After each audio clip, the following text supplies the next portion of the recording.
Très chers amis téléspectateurs, bonjour, bonsoir, bon après-midi, bon matin. C'est pour moi un réel plaisir de vous retrouver aujourd'hui pour ce énième numéro. Nous sommes dans Téléchat et très particulièrement, nous recevons pour vous le gouverneur du Haut-Katanga. Je ne sais pas si je dirais gouverneur honoraire ou gouverneur tout court ou encore futur gouverneur honoraire. Nous le saurons. C'est tout à l'heure. Nous sommes dans Téléchat.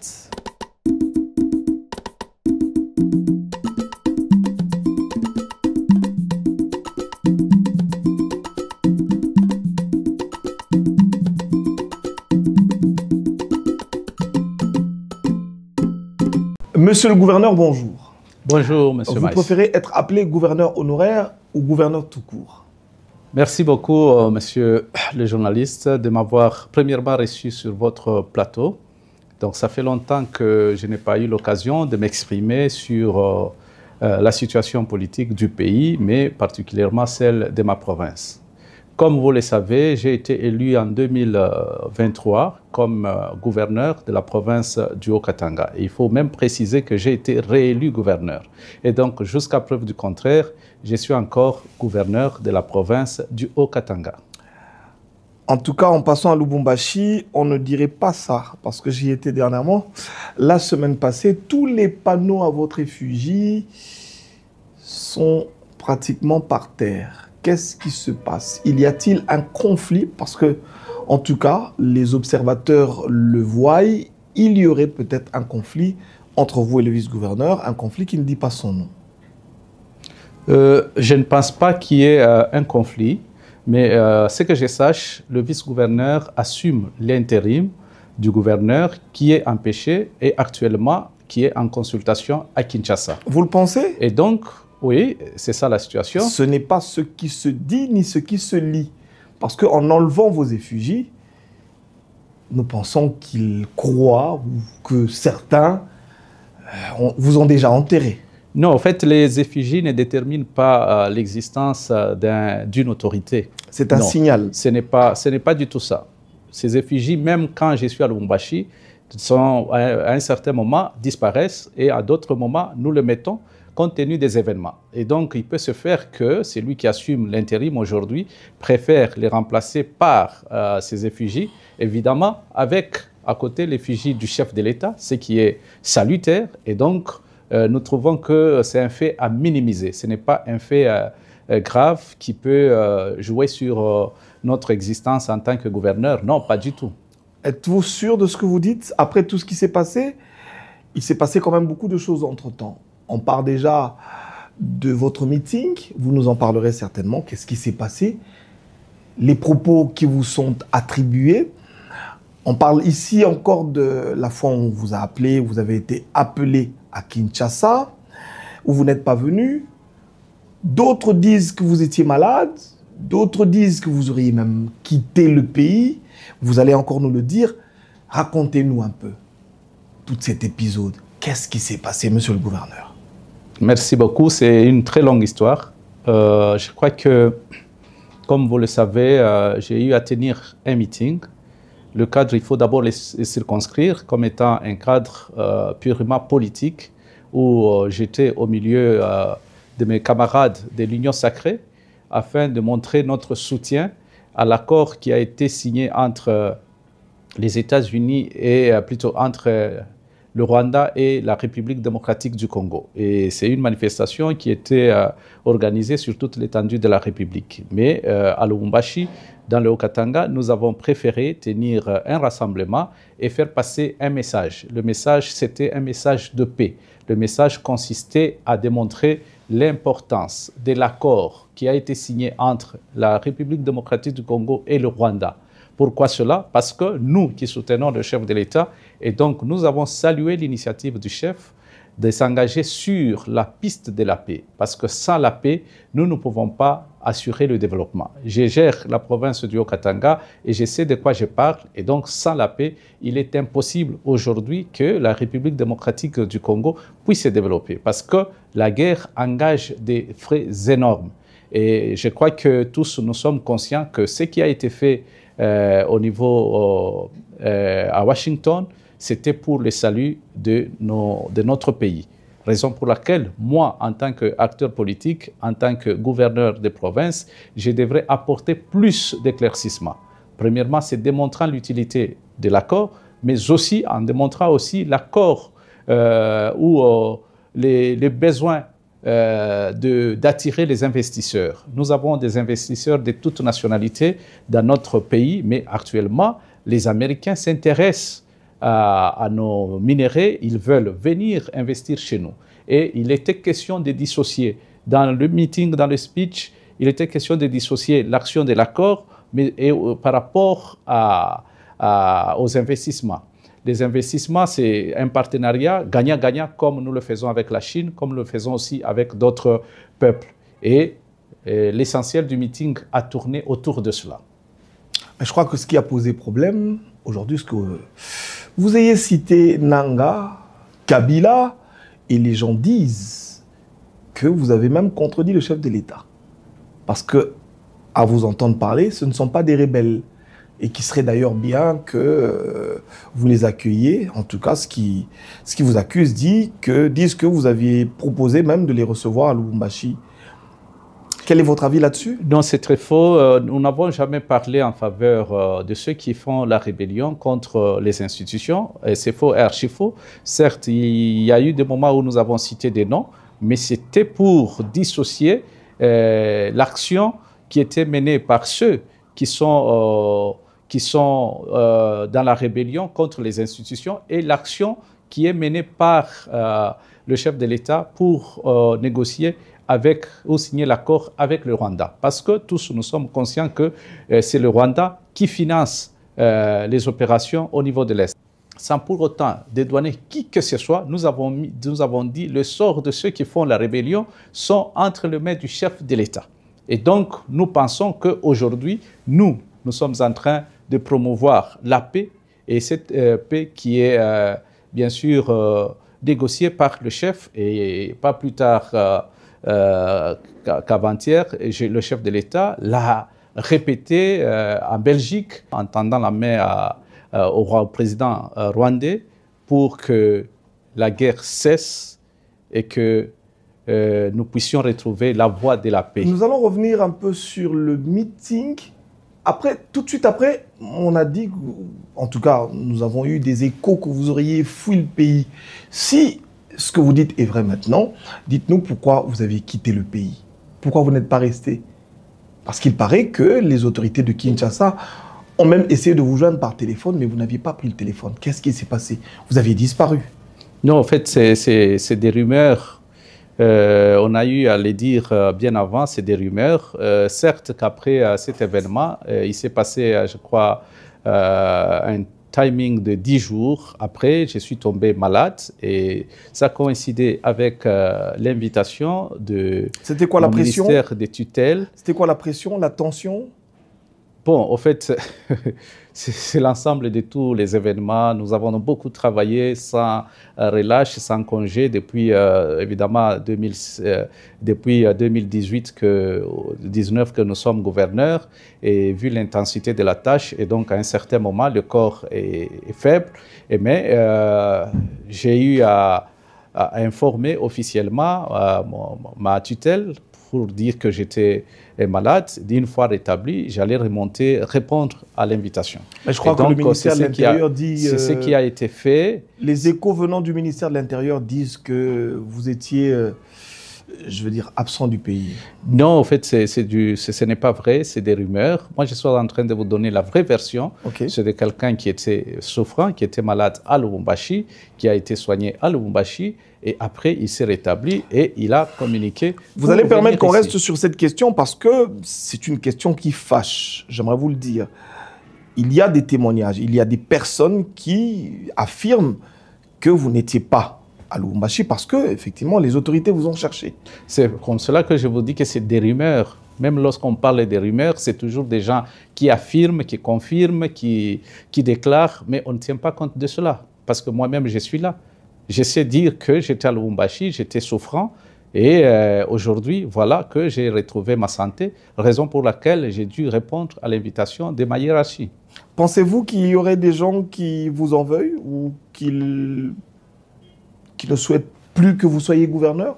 Parce que ceci pourrait peut-être monter d'une cabale. Parce que la manière dont la nouvelle a circulé, allez, il faut dire que tout le monde a cru, hein, même nous de la presse, on a vraiment pensé que vous n'étiez pas à Lubumbashi.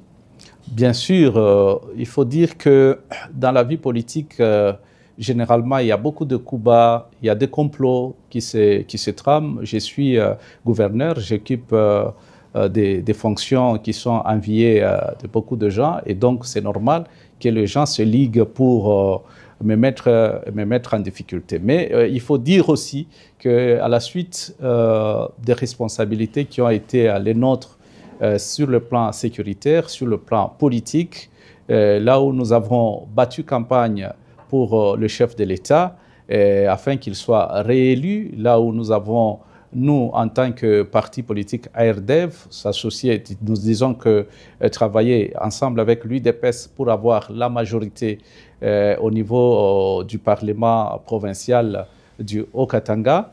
Et donc, ARDEV en tant que mosaïque de l'UDPS, et donc nous avons pu gagner de sièges, et ce qui nous a permis d'être gouverneurs. Et sans doute, ceux qui étaient en lice ou en compétition avec nous et se sont vus en difficulté, et ils ont commencé à mener une campagne.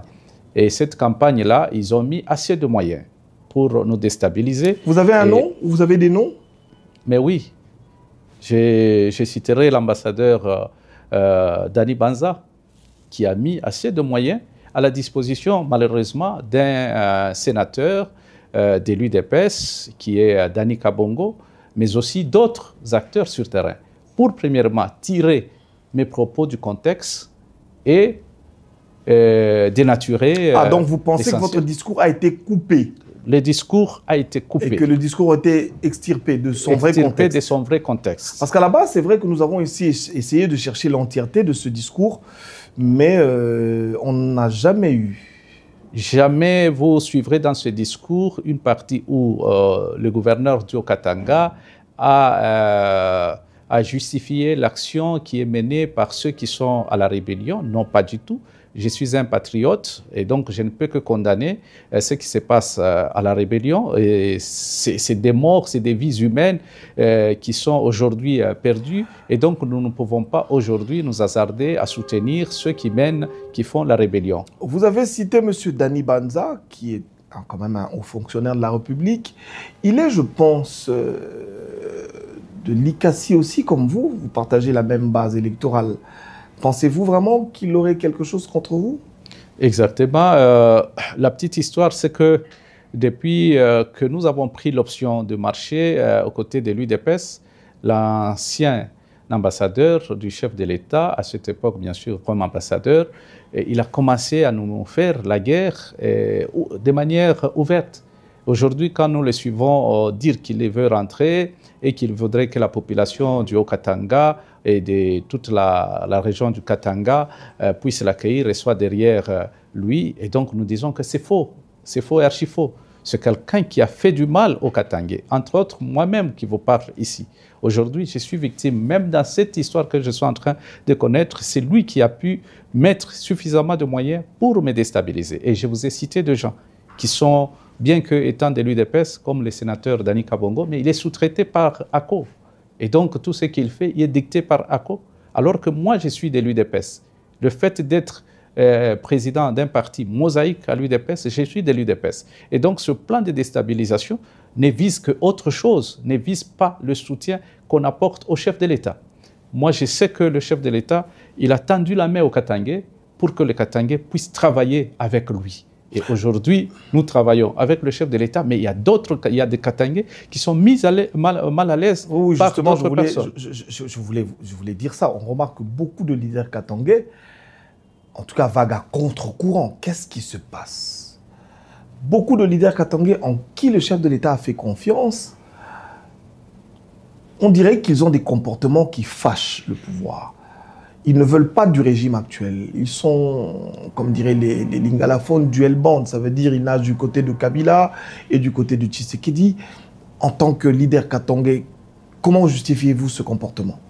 Bon, il faut d'abord saluer la bonne foi du chef de l'État, évidemment en tant que garant de l'unité nationale. qui a pu valoriser le Katangé depuis qu'il est à la tête de ce pays. Il a nommé un Katangé comme Premier ministre, le chef d'état-major un Katangé, aujourd'hui le président du Sénat un Katangé. Il y a d'autres postes de responsabilité qui ont été occupés par le Katangé. Mais la question est de savoir comment aujourd'hui un grand nombre de Katangés puissent se retrouver en face du pouvoir, pas pour l'accompagner, mais pour...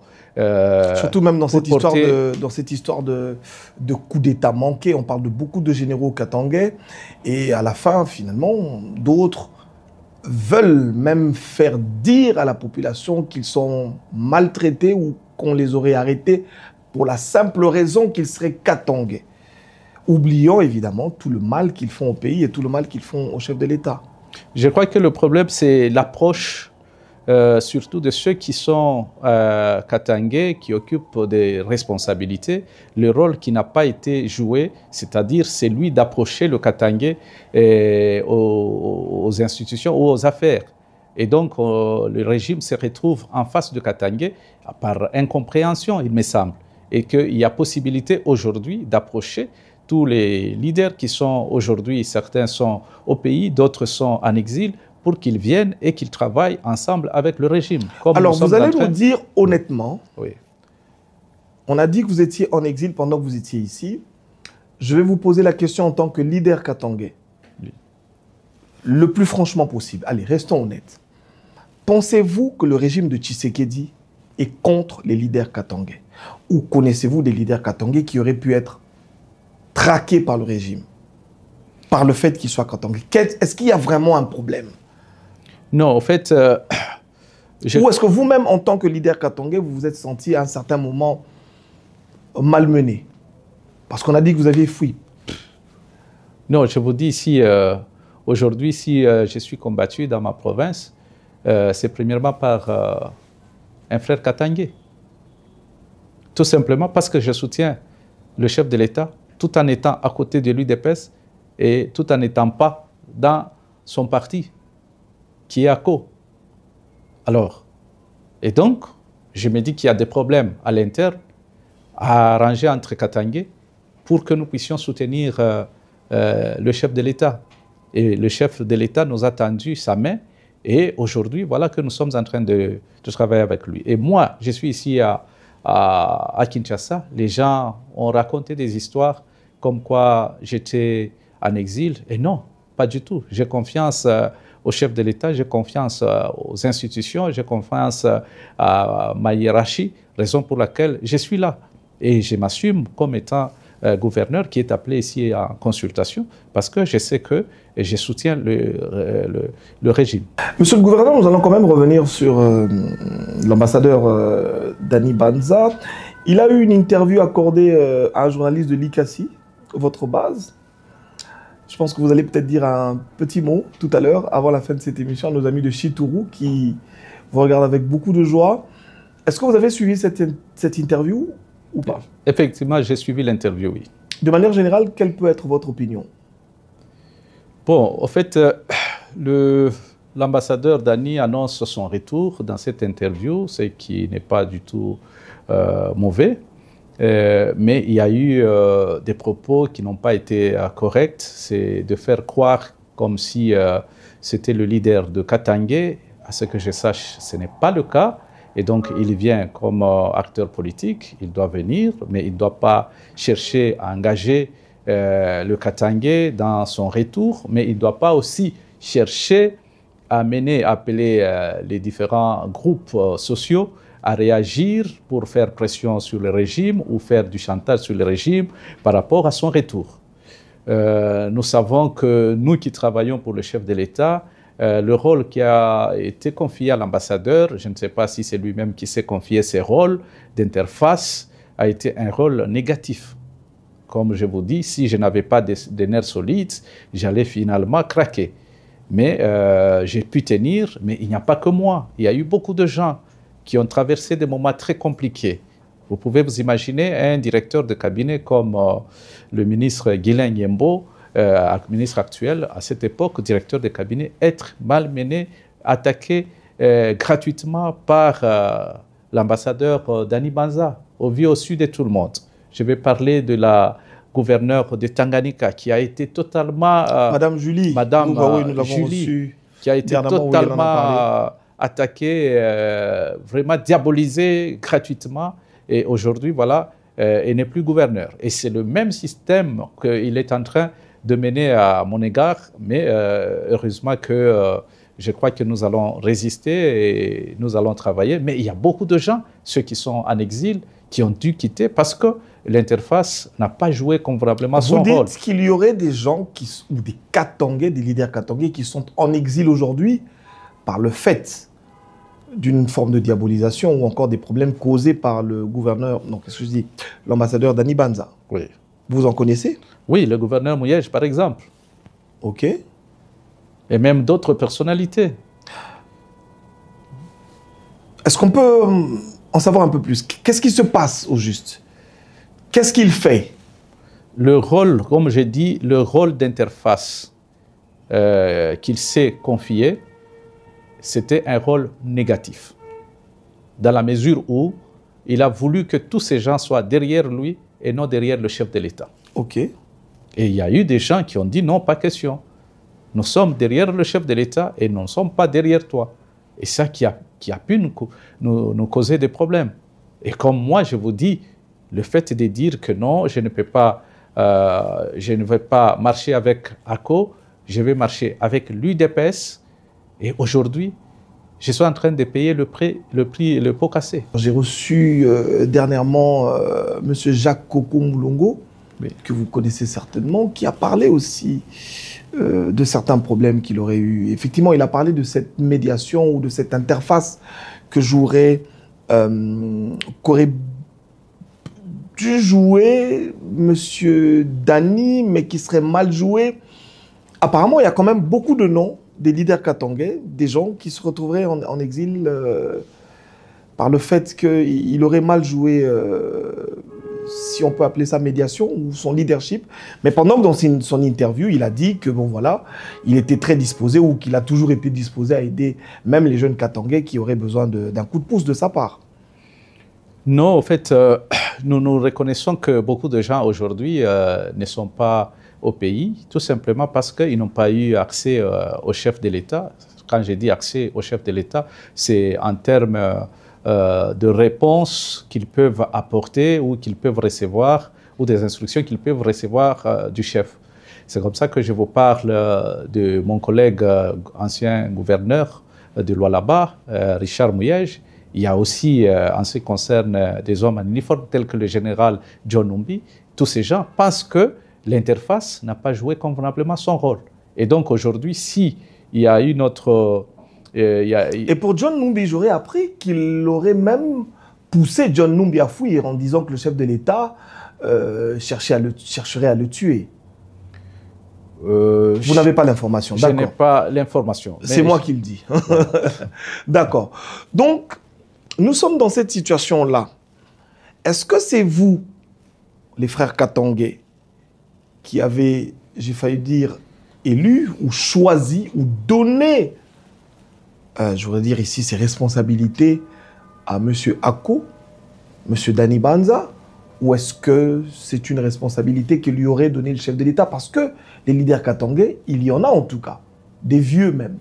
Mais pourquoi est-ce que c'est lui qui s'est retrouvé à jouer ce rôle? Oui, je crois que c'est un rôle qui lui a été confié par le chef, comme il a été constaté que le chef lui a donné beaucoup de pouvoir sur la région du Katanga, mais malheureusement, nous avons constaté que l'ambassadeur a joué un rôle très négatif.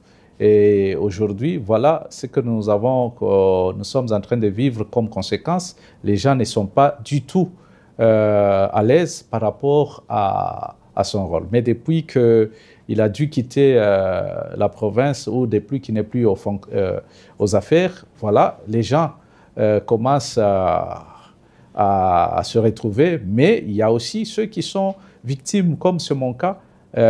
Aujourd'hui, je suis victime de son attitude, cette attitude à pouvoir mener la guerre contre tout le monde, tout celui qui soutient le chef de l'État sans passer par lui.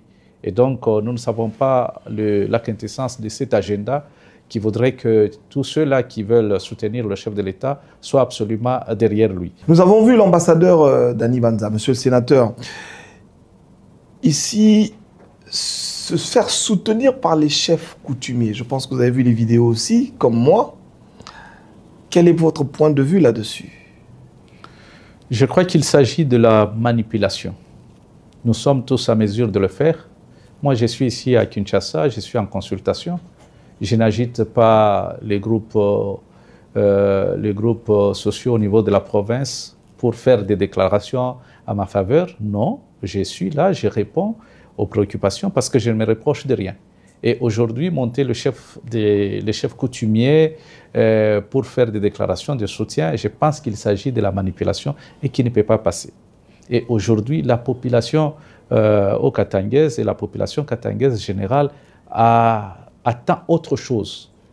Je voudrais vous dire en ce qui concerne la population du Haut-Katanga, aujourd'hui, le chef de l'État s'est engagé sur un projet de construction de d'un aéroport moderne, l'aéroport de la Loano. C'est des projets comme ça que nous sommes en train d'attendre, de suivre leur exécution. Mais c'est aussi des projets d'asphaltage des routes dans tous les territoires, d'urbanisation de nos territoires, mais c'est aussi des projets agricoles par les villages agricoles appuyés par l'action gouvernementale avec le ministère national de l'Agriculture. Et donc, tous ces projets consistent à ce que les Katangais trouvent des solutions à leurs problèmes. Et les Katangais attendent cela. Mais dire que le Katangais soit mobilisé, que ce soit la population de Lubumbashi, que ce soit la population de Kolwezi, de Likasi plutôt, pour attendre le retour de l'ambassadeur Dani Banza, ça n'a pas de sens. Ça n'a pas de sens du tout. S'il veut rentrer, il rentre comme ses sénateurs, mais pas prendre en otage la population ou le chef coutumier moyennant les billets verts. Il y a un document qui hier a fait le tour des réseaux sociaux où on a annoncé le retour de monsieur le gouverneur Kiaboula à Lubumbashi. Vous avez vu aussi, j'espère? Oui, dans les réseaux sociaux, oui. J'ai vu ces documents. Mais physiquement, disons que moi, je n'ai pas été contacté par le ministère de l'Intérieur pour un document, pour me remettre ces documents. Et donc, jusque-là, je considère comme étant une information qui n'est pas encore vérifiée. Généralement, on appelle ce genre de choses des ballons d'essai. Êtes-vous derrière ou c'est d'autres personnes qui sont derrière? Non, nous ne pouvons pas être derrière cette activité, étant donné que nous sommes là, ça fait plus de 2 mois, et donc nous n'avons jamais pris cette initiative. Nous ne savons pas pourquoi ceux qui ont pris cette initiative, pourquoi ils le font. Est-ce que ce ne sont pas nos adversaires? Vous savez que très bien, en politique, il y a des coups bas. Lorsque les gens constatent que les dossiers du gouverneur évoluent positivement, bon, ils peuvent créer des situations similaires, des situations pareilles pour nous créer des problèmes. Mais nous ne pensons pas que la hiérarchie va céder à cette forme de manipulation, pas du tout. Ça ne change en rien. C'est vrai que nous avons vécu des scènes de liesse hier à Lubumbashi, à Likasi, sur toute l'étendue de la province du Haut-Katanga. C'est des coups de fil que nous avons reçus, des gens qui témoignent de leur soutien, qui saluent l'action du chef de l'État de nous rétablir pour que nous puissions rentrer travailler pour les chefs. Et bien, il y a des gens qui croient réellement à nous et qui croient au chef de l'État, qui savent que nous sommes sincères, nous soutenons le chef de l'État, et quand ils voient un document comme ça, même s'il est faux, mais ils expriment leur solidarité et leur soutien au chef de l'État. Monsieur Moïse Katumbi, votre prédécesseur, a eu à tenir un meeting à Kasenga il y a quelques jours. Je pense que vous avez vu les vidéos circuler dans les réseaux sociaux. Je voudrais d'abord avoir votre opinion sur ce discours. Vous l'avez certainement regardé. Non, malheureusement, je n'ai pas très bien suivi ces discours. Il faut corriger aussi que M. Katumbi n'a pas été à Kasenga. C'est son parti qui s'est réuni à Kasenga et lui, il a pu intervenir par voie téléphonique, comme il a fait ici à Kinshasa, il a fait aussi à Lubumbashi.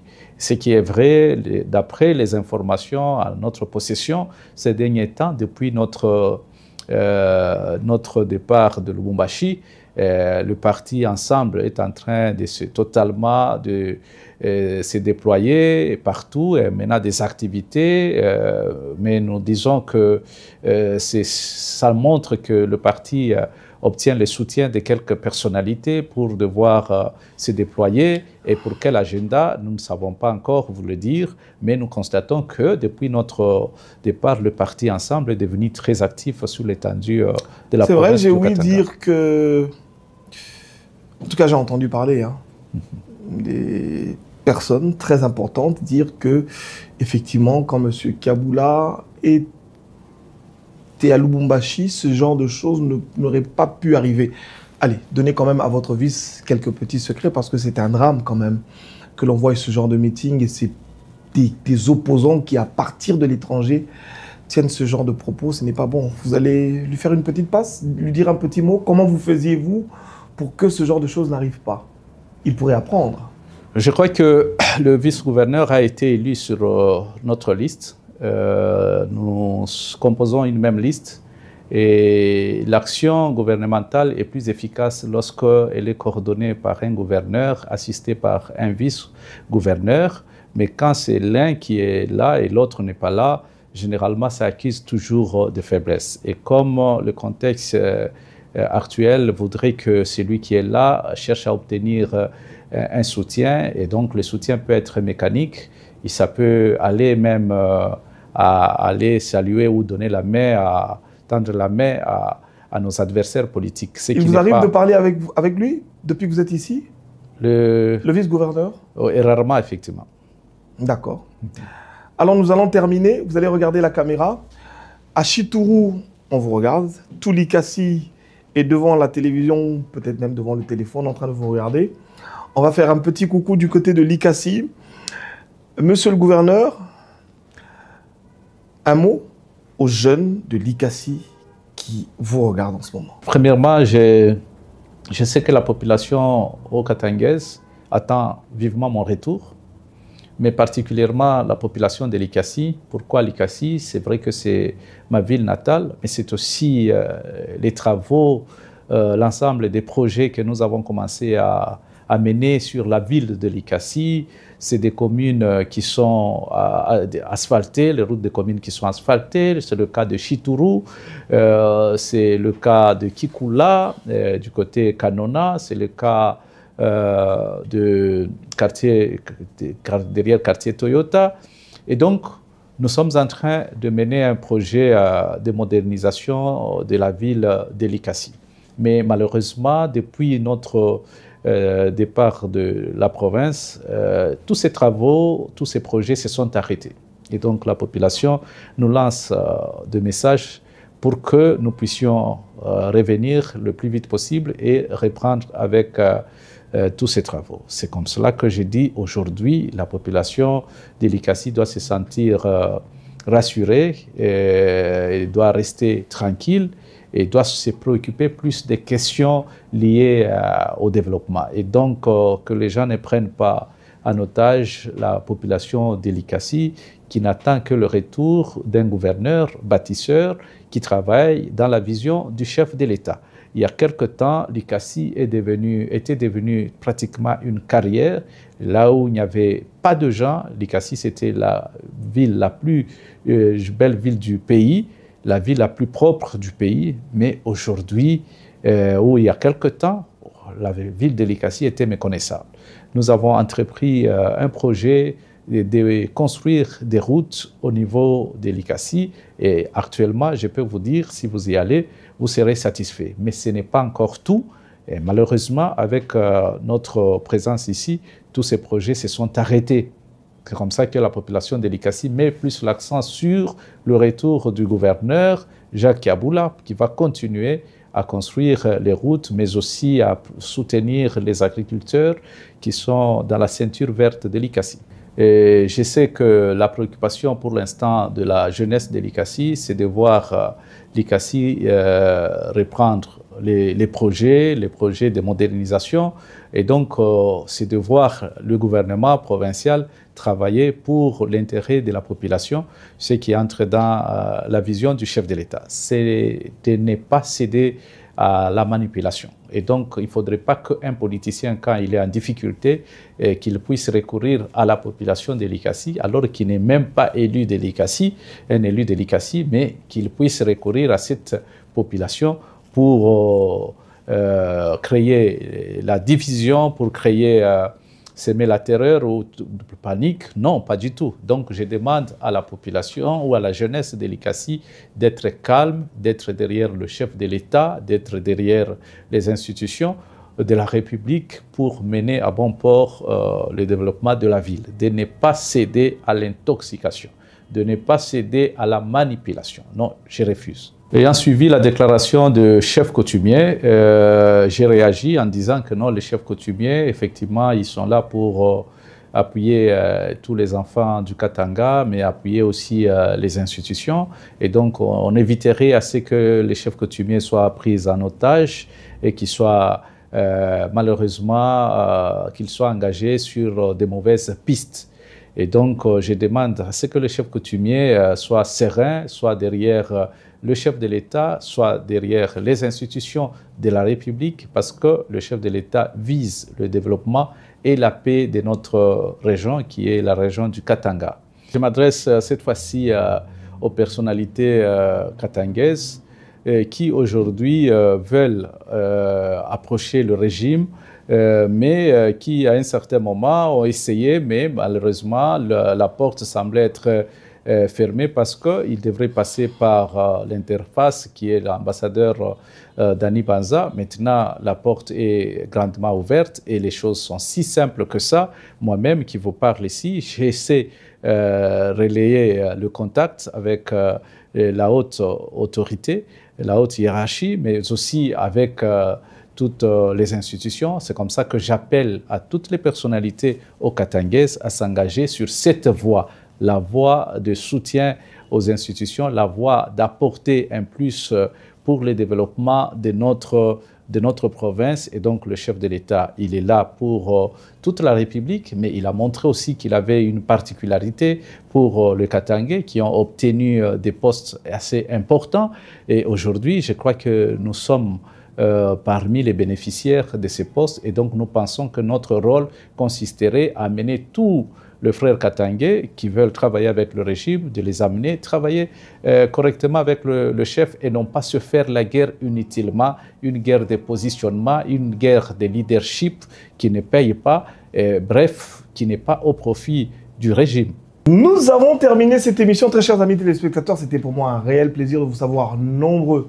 Je dis bonjour à tous les amis du quartier Toyota à Chituru, tous les amis de l'ICASI. C'était le gouverneur Jacques Kiaboula qui certainement sera de retour chez nous dans quelques semaines.